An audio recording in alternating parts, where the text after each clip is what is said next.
ओम श्री गणेशाय नमो नमः। बाबा अध्याय 11 प्रारंभ करने की आज्ञा प्रदान करें। अथ श्री साईं सच्चरित्र अध्याय 11। ओम श्री गणेशाय नमः। ओम श्री सरस्वते नमः। ओम श्री गुरुवे नमः। ओम श्री कुलदेवी देवताभ्यो नमः। ओम श्री सीताराम चंद्राभ्याम नमः। ओम श्री साईं योगक्षेम वहाय नमः। प्रिय भक्तों, इस अध्याय में हम सगुण ब्रह्म श्री साईं बाबा डॉक्टर पंडित द्वारा पूजन, हाजी सिद्दीक फाल्के तथा तत्वों पर नियंत्रण के बारे में विस्तृत श्रवण करेंगे। आइए अब हम श्री साईं बाबा के सगुण ब्रह्म स्वरूप का पूजन तथा तत्व नियंत्रण का श्रवण करते हैं। सगुण ब्रह्म श्री साईं बाबा। ब्रह्म के दो स्वरूप हैं, निर्गुण और सगुण। निर्गुण निराकार है और सगुण साकार है। यद्यपि वे एक ही ब्रह्म के दो रूप हैं, फिर भी किसी को निर्गुण और किसी को सगुण उपासना में दिलचस्पी होती है। जैसा कि गीता के अध्याय 12 में वर्णन किया गया है, सगुण उपासना सरल और श्रेष्ठ है। मनुष्य स्वयं आकार में है, इसलिए उसे ईश्वर की साकार उपासना स्वभावतः ही सरल है। जब तक कुछ काल सगुण ब्रह्म की उपासना न की जाए, तब तक प्रेम और भक्ति में वृद्धि ही नहीं होती है। सगुणोपासना में जैसे जैसे हमारी प्रगति होती जाती है, हम निर्गुण ब्रह्म की ओर अग्रसर होते जाते हैं। इसलिए सगुण उपासना से ही श्री गणेश करना अति उत्तम है। मूर्ति, वेदी, अग्नि, प्रकाश, सूर्य, जल और ब्राह्मण आदि सप्त उपासना की वस्तुएं होते हुए भी सद्गुरु ही इन सभी में श्रेष्ठ है।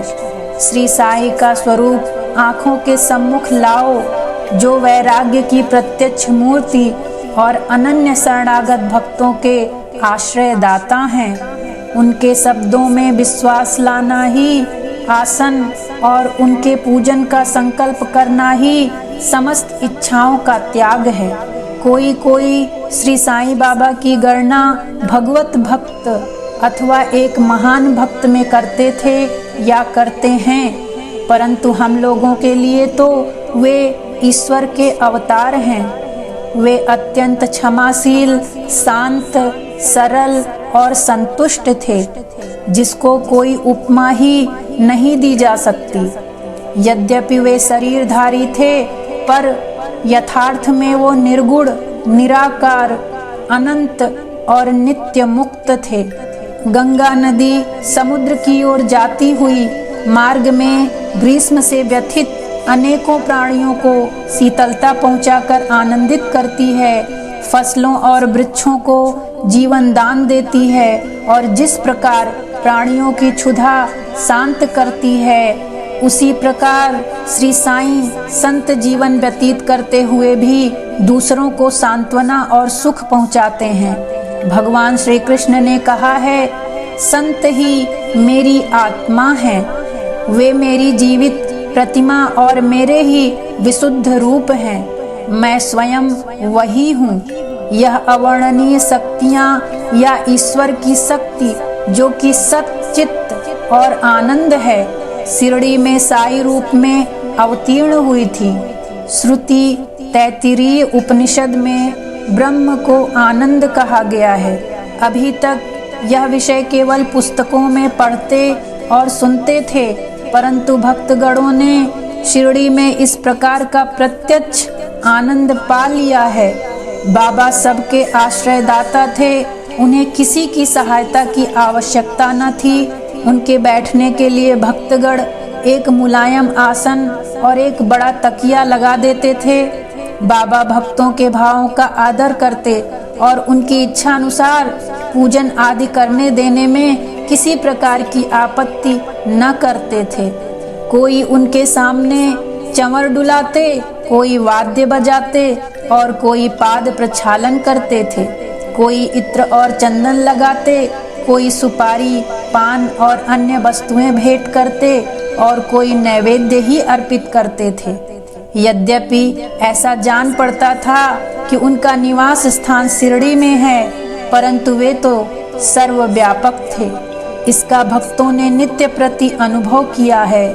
ऐसे सर्वव्यापक गुरुदेव के चरणों में मेरा कोटि कोटि नमस्कार है। ओम श्री साई नाथाय नमो नमः। डॉक्टर पंडित की भक्ति से संबंधित श्रवण करेंगे। एक बार श्री तात्या नूलकर के मित्र डॉक्टर पंडित बाबा के दर्शनार्थ शिरडी पधारे। बाबा को प्रणाम कर वे मस्जिद में कुछ देर तक बैठे। बाबा ने उन्हें श्री दादा भटकेलकर के पास भेजा, जहां पर उनका अच्छा स्वागत हुआ। फिर दादा भट्ट और डॉक्टर पंडित एक साथ पूजन के लिए मस्जिद पहुंचे। दादा भट्ट ने बाबा का पूजन किया। बाबा का पूजन तो प्रायः सभी किया करते थे, परंतु अभी तक उनके शुभ मस्तक पर चंदन लगाने का किसी ने भी साहस नहीं किया था। केवल एक मालसापति ही उनके गले में चंदन लगाया करते थे। डॉक्टर पंडित ने पूजन की थाली में से चंदन लेकर बाबा के मस्तक पर त्रिपुंडाकार लगाया। लोगों ने महान आश्चर्य से देखा कि बाबा ने एक शब्द भी नहीं कहा। संध्या समय दादा भट्ट ने बाबा से पूछा, क्या कारण है कि आप दूसरों को तो मस्तक पर चंदन नहीं लगाने देते, परंतु डॉक्टर पंडित को आपने कुछ भी नहीं कहा। बाबा कहने लगे, डॉक्टर पंडित ने मुझे अपने गुरु श्री रघुनाथ महाराज धोपेश्वरकर, जो कि काका पुराणिक के नाम से प्रसिद्ध हैं, के ही समान समझा और अपने गुरु को वे जिस प्रकार चंदन लगाते थे उसी भावना से उन्होंने मुझे चंदन लगाया। तब मैं कैसे रोक सकता था। पूछने पर डॉक्टर पंडित ने दादा भट्ट से कहा कि मैंने बाबा को अपने गुरु काका पुराणिक के समान ही जानकर उन्हें त्रिपुंडाकार चंदन लगाया है, जिस प्रकार मैं अपने गुरु को सदैव लगाया करता था।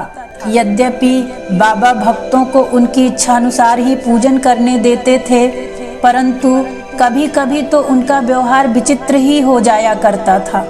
जब कभी वे पूजन की थाली फेंक कर रुद्रावतार धारण कर लेते, तब उनके समीप जाने का साहस ही किसी को न हो सकता था। कभी वे भक्तों को झिड़कते और कभी मोम से भी नरम होकर शांति तथा क्षमा की मूर्ति से प्रतीत होते थे। कभी कभी वे क्रोधावस्था में कंपायमान हो जाते और उनके लाल नेत्र चारों ओर घूमने लगते थे, तथापि उनके अंतःकरण में प्रेम और मातृ स्नेह का स्रोत बहा ही करता था। भक्तों को बुलाकर वे कहा करते थे कि उन्हें तो कुछ ज्ञात ही नहीं है कि वे कब उन पर क्रोधित हुए। यदि यह संभव हो कि माताएं अपने बालकों को ठुकरा दें और समुद्र नदियों को लौटा दे, तो ही वे भक्तों के कल्याण की भी उपेक्षा कर सकते हैं। वे तो भक्तों के समीप ही रहते हैं और जब भक्त उन्हें पुकारते हैं तो वे तुरंत ही उपस्थित हो जाते हैं। वे तो सदा भक्तों के प्रेम के भूखे हैं। अब हाजी सिद्दीक फाल्के से संबंधित कथा श्रवण करते हैं। यह कोई नहीं कह सकता था कि कब श्री साईं बाबा अपने भक्त को अपना कृपा पात्र बना लेंगे। यह उनकी सदिच्छा पर निर्भर था। हाजी सिद्दीक फाल्के की कथा इसी का उदाहरण है। कल्याण निवासी एक यवन, जिनका नाम सिद्दीक फाल्के था, मक्का शरीफ की हज करने के बाद शिरडी आए। वे चावड़ी में उत्तर की ओर रहने लगे। वे मस्जिद के सामने खुले आंगन में बैठा करते थे। बाबा ने उन्हें 9 माह तक मस्जिद में प्रविष्ट होने की आज्ञा नहीं दी और न ही मस्जिद की सीढ़ी चढ़ने दी। फाल्के बहुत निराश हुए और कुछ निर्णय न कर सके कि कौन सा उपाय काम में लाएं। लोगों ने उन्हें सलाह दी कि आशा न त्यागो, सामा श्री साईं बाबा के अंतरंग भक्त हैं, तुम उनके ही द्वारा बाबा के पास पहुंचने का प्रयत्न करो। जिस प्रकार भगवान शंकर के पास पहुंचने के लिए नंदी के पास जाना आवश्यक होता है, उसी प्रकार बाबा के पास भी सामा के द्वारा ही पहुंचना चाहिए। फाल्के को यह विचार उचित प्रतीत हुआ और उन्होंने शामा से सहायता की प्रार्थना की। शामा ने भी आश्वासन दे दिया और अवसर पाकर वे बाबा से इस प्रकार बोले कि बाबा, आप उस बूढ़े हाजी को मस्जिद में किस कारण नहीं आने देते? अनेक भक्त स्वेच्छापूर्वक आपके दर्शन को आया जाया करते हैं, कम से कम एक बार तो उसे आशीष दे दो। बाबा बोले, शामा, तुम अभी नादान हो। यदि फकीर नहीं आने देता है तो मैं क्या करूं? उनकी कृपा के बिना कोई भी मस्जिद की सीढ़ियां नहीं चढ़ सकता। अच्छा, तुम उससे पूछ आओ कि क्या वह 12वीं कुएं की निचली पगडंडी पर आने को सहमत है। सामा स्वीकारात्मक उत्तर लेकर पहुँचे। फिर बाबा ने पुनः सामा से कहा कि उससे फिर पूछो कि क्या वह मुझे 4 किस्तों में 40,000 रुपए देने को तैयार है। फिर शामा उत्तर लेकर लौटे कि आप कहें तो मैं 40 लाख रुपए देने को तैयार हूँ। फिर बाबा बोले, मैं मस्जिद में एक बकरा हलाल करने वाला हूँ, उससे पूछो कि उसे क्या रुचिकर होगा, बकरे का मांस, नाग या अंडकोश। सामा यह उत्तर लेकर लौटे कि यदि बाबा के भोजन पात्र में से एक ग्रास भी मिल जाए तो हाजी अपने को सौभाग्यशाली समझेगा। यह उत्तर पाकर बाबा उत्तेजित हो गए और उन्होंने अपने हाथ से मिट्टी का बर्तन उठाकर फेंक दी और अपनी कफनी उठाए हुए सीधे हाजी के पास पहुँचे। वे उनसे कहने लगे कि व्यर्थ ही नमाज क्यों पढ़ते हो, अपनी श्रेष्ठता का प्रदर्शन क्यों करते हो, यह वृद्ध हाजियों के समान वेशभूषा तुमने क्यों धारण की है? क्या तुम कुरान शरीफ का इसी प्रकार पठन करते हो? तुम्हें अपने मक्का हज का अभिमान हो गया है, परंतु तुम मुझसे अनभिज्ञ हो। इस प्रकार डांट सुनकर हाजी घबरा गया। बाबा मस्जिद को लौट आए और कुछ आमों की टोकरियां खरीदकर हाजी के पास भेज दी। वे स्वयं भी हाजी के पास गए और अपने पास से 55 रुपए निकालकर हाजी को दिए।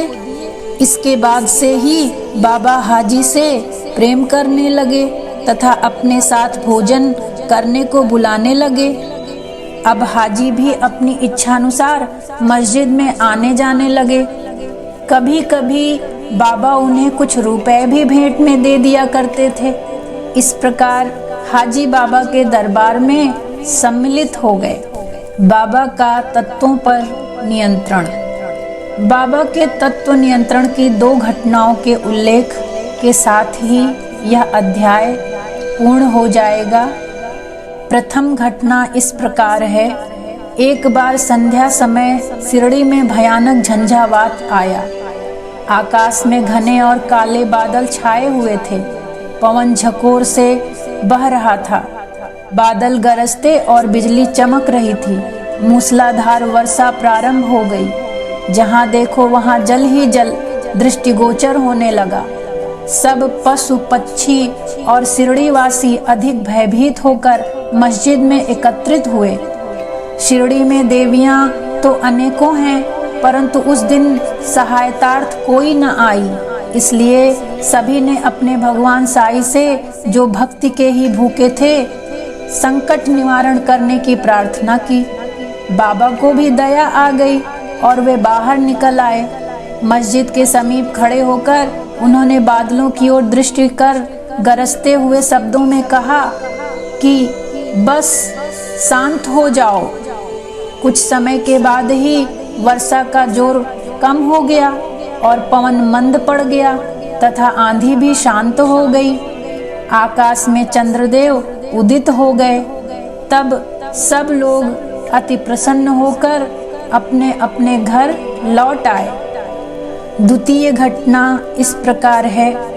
एक अन्य अवसर पर मध्याह्न के समय धूनी की अग्नि इतनी प्रचंड होकर जलने लगी कि उसकी लपटें ऊपर छत तक पहुंचने लगी। मस्जिद में बैठे हुए लोगों की समझ में न आता था कि जल डालकर अग्नि शांत कर दें अथवा कोई अन्य उपाय काम में लावें। बाबा से पूछने का साहस भी कोई नहीं कर पा रहा था, परंतु बाबा शीघ्र परिस्थिति को जान गए। उन्होंने अपना सटका उठाकर सामने के खंभे पर बलपूर्वक प्रहार किया और बोले, नीचे उतरो और शांत हो जाओ। सटके की प्रत्येक ठोकर पर लपटें कम होने लगी और कुछ मिनटों में ही धूनी शांत और यथापूर्व हो गई। श्री साईं ईश्वर के अवतार हैं। जो उनके सामने नत होकर उनके शरणागत होगा उस पर वे अवश्य कृपा करेंगे। जो भक्त इस अध्याय की कथाएं प्रतिदिन श्रद्धा और भक्ति पूर्वक पठन करेगा, श्रवण करेगा, उसका दुखों से शीघ्र ही छुटकारा हो जाएगा। केवल इतना ही नहीं, वरन उसे सदैव श्री साई चरणों का स्मरण बना रहेगा और उसे अल्पकाल में ही ईश्वर दर्शन की प्राप्ति होकर उसकी सभी इच्छाएं पूर्ण हो जाएंगी और इस प्रकार वह निष्काम बन जाएगा। इस प्रकार अध्याय 11 यहीं पर पूर्ण होता है। ओम श्री सद्गुरु साईनाथार्पणमस्तु। शुभम भवतु। ओम साई राम, ओम साई राम। हरे हरे कृष्णा, राधे राधे श्याम। बाबा, हम सभी भक्तों की तरफ से आपको कोटि कोटि प्रणाम बाबा। भूल चूक के लिए क्षमा करें बाबा। ओम श्री साई परमात्मने नमो नमः।